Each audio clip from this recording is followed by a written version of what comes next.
흔히 토지 투자라고 하면 투자 비용, 즉 돈이 많이 들 거라고 생각하는 분들이 있습니다. 이 말은 틀린 말이기도 하며 반대로 맞는 말이기도 한데요. 토지라는 것은 위치와 주변 환경, 개발 호재에 의해서 가격이 천차만별인 것이 특징입니다. 보통 입지여건이라고 표현하기도 하는데 토지는 같은 지역 내에 있다고 하더라도 금액이 차이 나는 경우가 많이 있습니다. 대부분 금액이 높은 토지를 사고는 싶지만 투자금이 부족한 경우가 있을 것이고, 그렇다고 대출 등을 받거나 돈을 빌려서까지 사고 싶지는 않을 경우에 여러 사람이 모여서 토지를 사기도 합니다. 이런 경우에는 각자가 투자한 금액의 비율만큼 해당 토지에 대하여 소유권을 가지게 되는 것인데요. 바로 이런 것이 쉽게 설명하자면 지분 투자라고 보시면 될 것입니다. 그렇다면 과연 이렇게 토지 지분 투자를 하는 것이 좋을지 아니면 좋지 않을지에 대해서 아마도 한 번쯤은 생각해 보신 적이 있으실 텐데요. 오늘은 토지 지분 투자에 대해서 알아보는 시간을 갖도록 하겠습니다. 일반적으로 토지를 사는 이유를 크게 두 가지로 나눈다면 건축을 하기 위함이나 시세 차익을 얻기 위해서일 겁니다.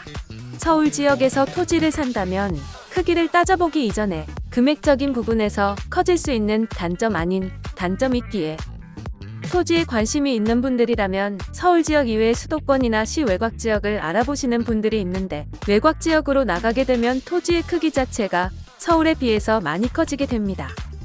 몇백 평에서 수십만 평까지 다양한 크기의 매물들이 있을 텐데요. 이런 토지들은 개발이 되기 전과 다, 임야 등이 대부분일 것입니다. 토지의 가격적인 부분을 최소화하기 위한 방편으로 흔히들 지분으로 투자를 하게 되는데, 지분 투자는 말 그대로 하나의 필지를 여러 사람이 지분으로 매입을 한 후 그 재산 행사도 지분만큼 가능하도록 하는 것입니다. 우리나라 민법상 지분은 교회재단과 같은 총유지분과 조상을 모신 선산처럼 공동소유 형태의 합류지분, 그리고 한 개의 부동산을 여러 명이 지분의 형태로 소유한 공유지분으로 나뉩니다. 전체 동의가 있어야 처분이 가능한 총유지분과 합류지분과는 달리, 공유지분은 다른 공유자의 동의 없이 본인 지분에 한하여 자유롭게 양도나 담보 제공 및 포기 등 처분이 가능합니다. 다만 자기 지분만큼이 아닌 전체 부동산을 처분하려 할 때에는 다른 공유자 전원의 동의가 필요로 합니다. 필지가 분할된다면 분할된 토지를 매입하기도 하지만, 일반적으로 분할되지 않은 한 개의 필지를 여러 명이 공유하고 있다 보니 위치가 지정되어 있지 않아서 토지를 실제로 건축이나 농사 등의 목적으로 사용하고자 할 때에는 제한을 가져올 수 있습니다. 기획부동산이나 몇 년 전부터 유행하고 있는 부동산 경매 회사들이 지분 투자자를 대상으로 사기 행각을 벌이는 경우가 많이 있습니다. 아무 쓸모도 없는 토지를 개발 호재가 있는 것처럼 속이거나 허위 과장 광고 등을 통해서 개발 제한 구역의 토지나 농업진흥구역으로 묶여있는 토지들을 비싼 금액에 팔고 법적으로 아무런 피해가 없게끔 미리 손을 쓴 후 나 몰라라 하는 방식으로 영업을 하는 경우가 허다한데요. 물론 그렇지 않은 경우도 있습니다. 그러나 일반적으로 그런 기획 부동산인지 아닌지를 일반인들이 판단하기에는 어려운 것이 현실이죠. 그렇기 때문에 조금이라도 이상하다고 판단되면 부동산 전문가 혹은 해당 지역 관할 관계 공무원에게 알아보는 것이 현명합니다.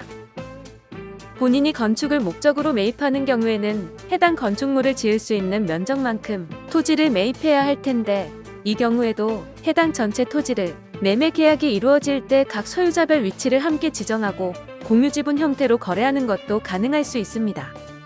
공유지분을 어렵게 생각할 필요는 없는데요. 우리가 살고 있는 아파트의 공유 토지들도 지분 등기가 되어 있고, 서울 중심가의 상가 건물에 달린 토지들도 대부분이 공유지분으로 되어 있다고 보면 되는데, 그렇다고 본인 소유의 부동산을 팔지 못하고 사지 못하는 것이 아니듯이 시장에서 얼마나 거래가 빠르고 편리하게 할 수 있는지가 중요합니다. 즉, 아파트나 상가만큼 황금성이 있느냐의 문제일 텐데요. 그러한 황금성의 문제 때문에 본인이 직접 건축할 땅이 아니라 소액으로 투자해서 시세 차익을 얻을 목적의 지분 투자라면 해당 토지가 개발 계획에 잡혀 있어서 아파트 또는 상가 등 도시개발이 이루어질 가능성이 있거나, 교통이 좋아 미래 가치가 높은 토지를 매수해야 적기에 매수자를 찾아 매도할 수 있는 것입니다. 개발 호재를 끼고 있는 토지의 경우는 개발이 이루어질 경우 해당 사업 시행자 등의 수용 보상되거나 환지 방식으로 개발이 되는 경우에는 소액 투자로 과소토지에 해당될 가능성이 높기에 청산하면서 보상을 받게 될 가능성이 있습니다. 따라서 본인이 지분으로 매수하려고 하는 토지가 예상되는 보상 가격이 어느 정도 될 것인지 판단하여 가격이 많이 오른 토지는 피하는 것이 좋습니다.